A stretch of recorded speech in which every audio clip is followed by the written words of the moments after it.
My son bought me a brand new laptop for my 72nd birthday.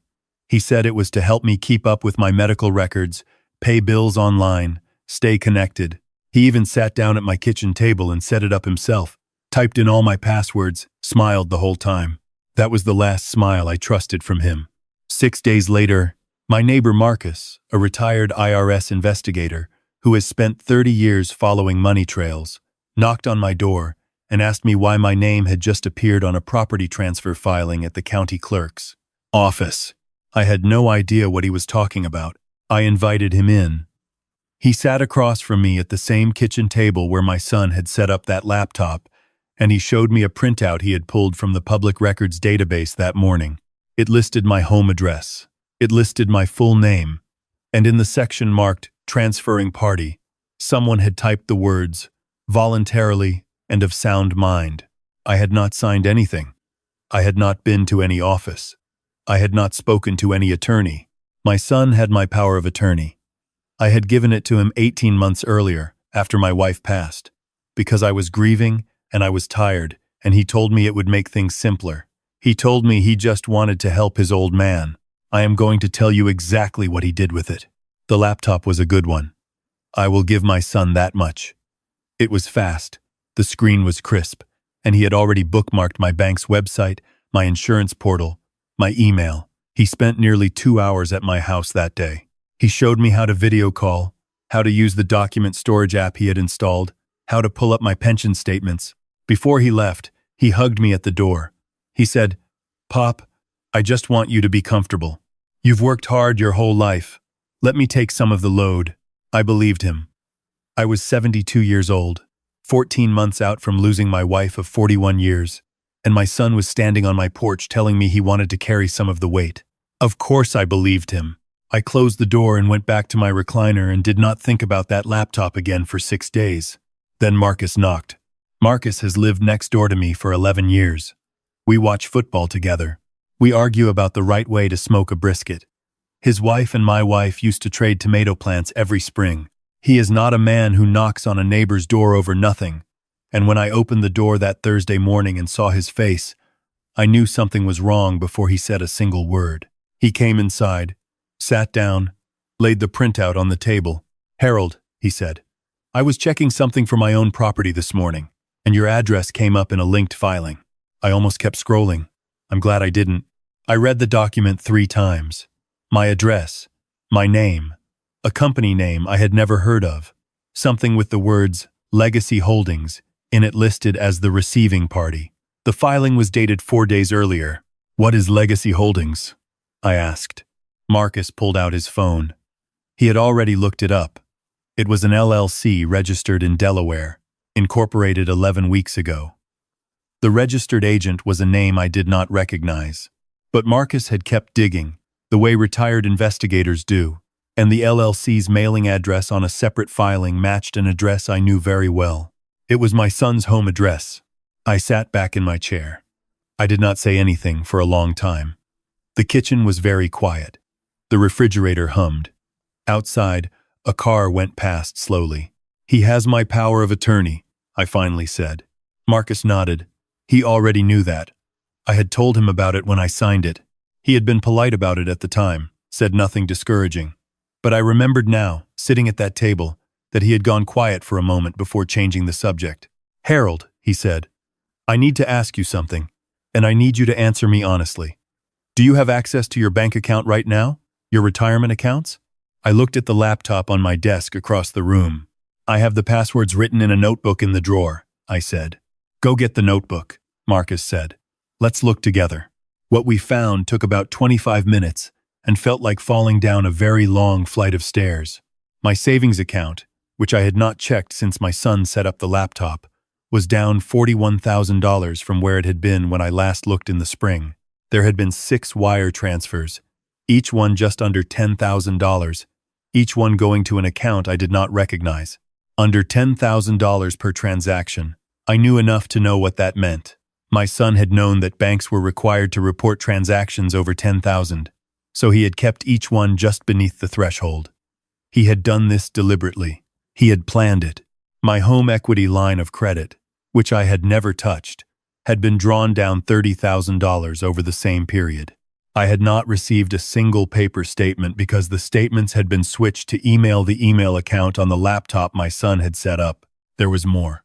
My life insurance beneficiary had been quietly changed. My secondary retirement account, a smaller one I rarely thought about, had a new authorized user added to it. And the property transfer, my house. My son had not just been dipping into my accounts.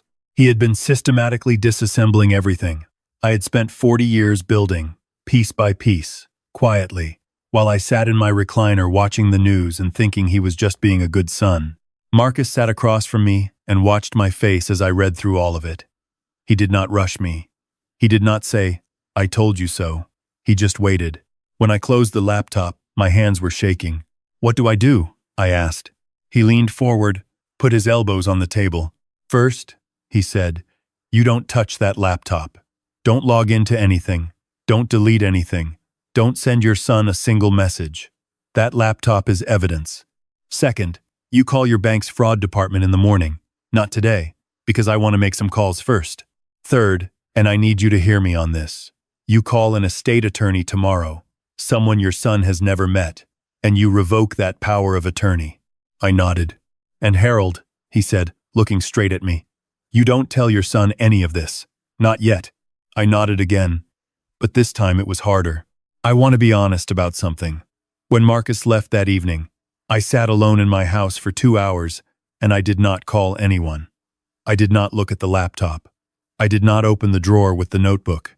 I just sat in my recliner in the dark and tried to find some version of the facts that made sense, some explanation that did not mean what it clearly meant. My son was 50 years old. He had a good job, I thought. He had a house, a truck, a life. I had helped him with the down payment on that house 14 years ago. I had paid for 2 years of his college before he switched programs. I had been the one who sat with him in the hospital waiting room when his daughter was born, 7 years ago, and I had cried right there in the waiting room, not caring who saw me, because I was so proud of him I could barely stand it. I thought about all of that, sitting in the dark, and then I thought about the wire transfers, 6 of them, each one carefully sized to stay under the reporting threshold. Not a mistake, not a moment of weakness, a plan. I turned on the lamp and called Marcus back. "I'm ready," I said. "Tell me what to do." Marcus made calls that night to people he knew from his 30 years with the IRS. The next morning he came back to my house with a woman named Diane, who worked as a forensic accountant and had done contract work with the Federal Financial Crimes Unit. She was quiet and precise, and she brought her own laptop and a portable hard drive, and within 2 hours she had made a complete forensic image of my laptop without touching the original files. "Every login, every document opened, every file accessed," she told me. "If someone used this machine remotely, we'll find it." She found it in 4 hours. My son had installed something on my laptop the day he set it up, a remote access application, the kind that runs invisibly in the background. He could see my screen from his own computer. He could move my mouse, open my files, log into my accounts. He had been logging into my bank account remotely and executing transfers without ever having to touch my laptop again after that first day. The application logged every session: date, time, IP address, duration. There were 17 remote access sessions over 43 days. Diane printed the log, highlighted the IP address, cross-referenced it against the location data.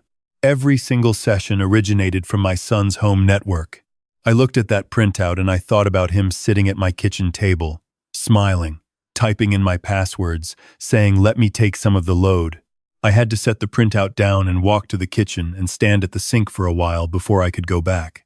Marcus had told me not to tip my son off, and I had agreed, but that was the hardest thing I have ever done.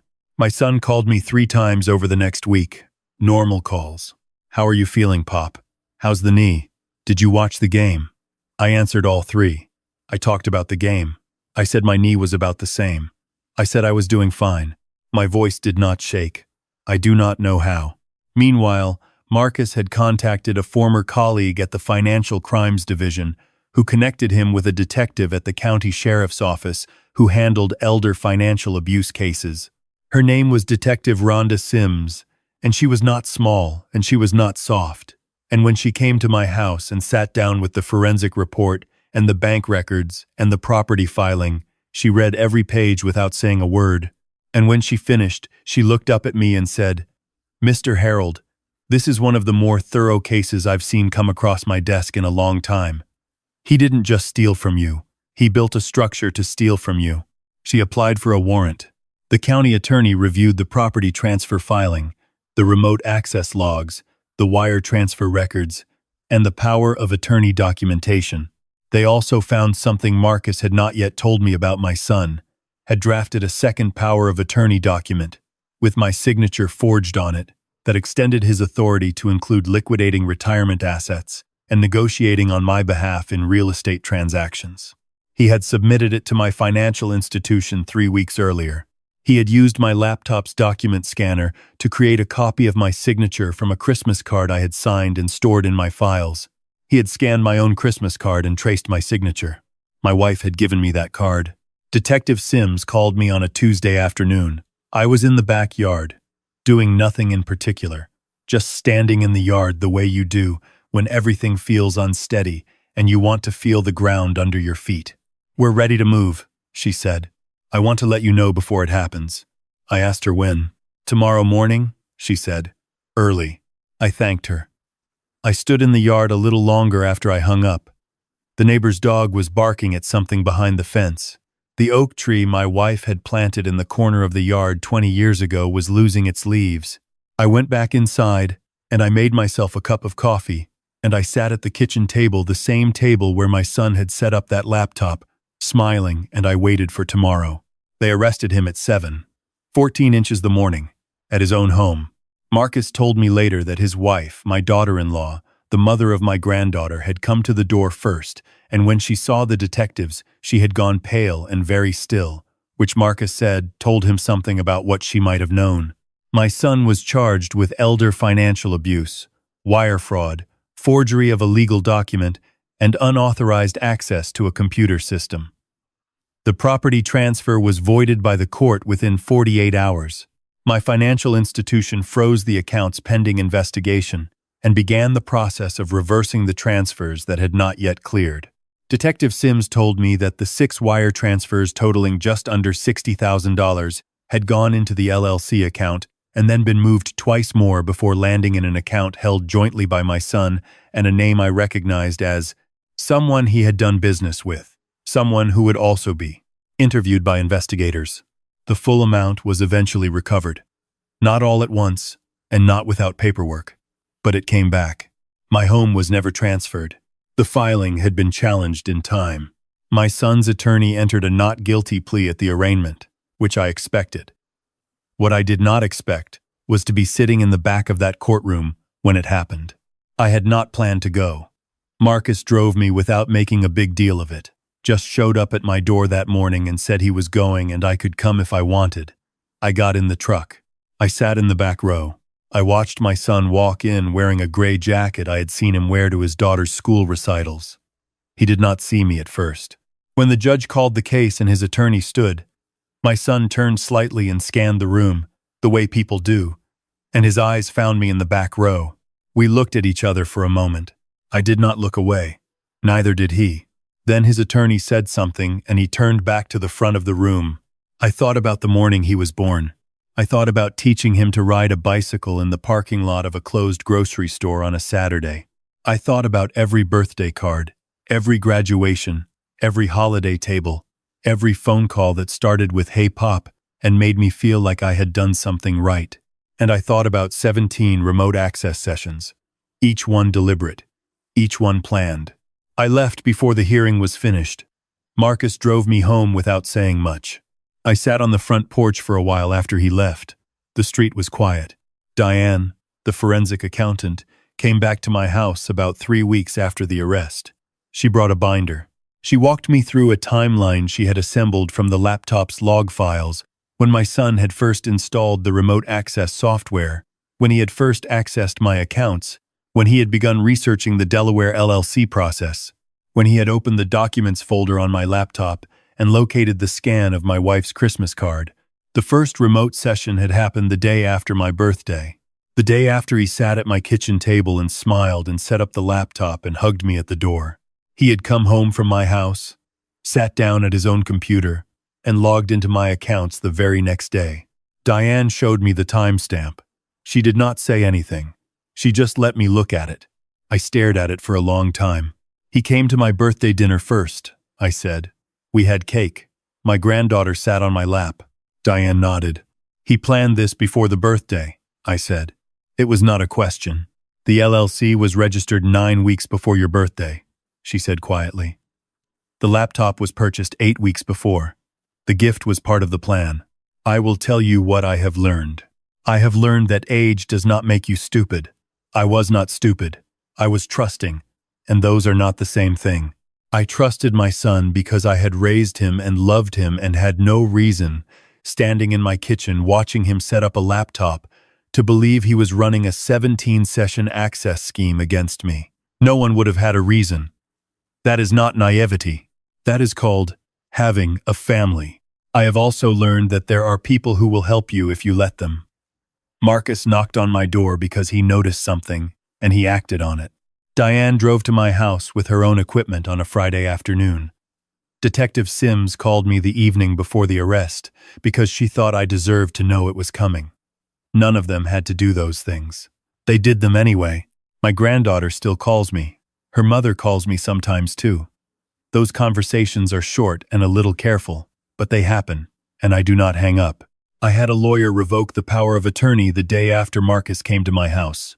I have a new one now, granted to a person I chose carefully and for different reasons. The laptop is in a box in my garage. I bought a simple flip phone for calls. I pay my bills by check. My son's trial is scheduled. His attorney is negotiating. I do not know yet what the outcome will be.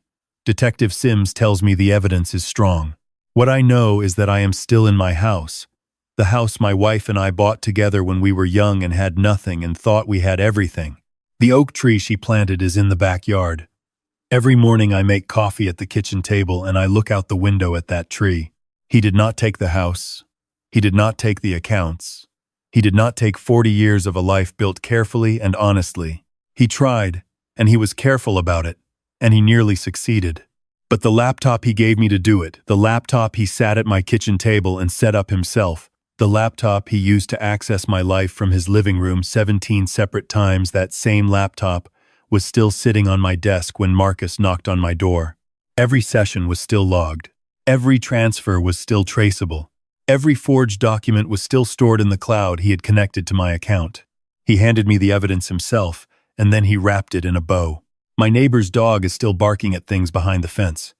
The oak tree is bare now, but it will come back in the spring. Marcus and I watched the game last Sunday and argued about the offense for an hour and a half. And when he got up to leave, he stood at the door for a second and said, "You doing all right, Harold?" And I told him I was. He nodded once, the way men who have seen difficult things nod when they believe you. And he went home. I locked the front door. I turned off the porch light. I sat in my recliner in the quiet house, and I thought about all of it, the whole long thread of it, from birthday cake to courtroom, and then I let it rest.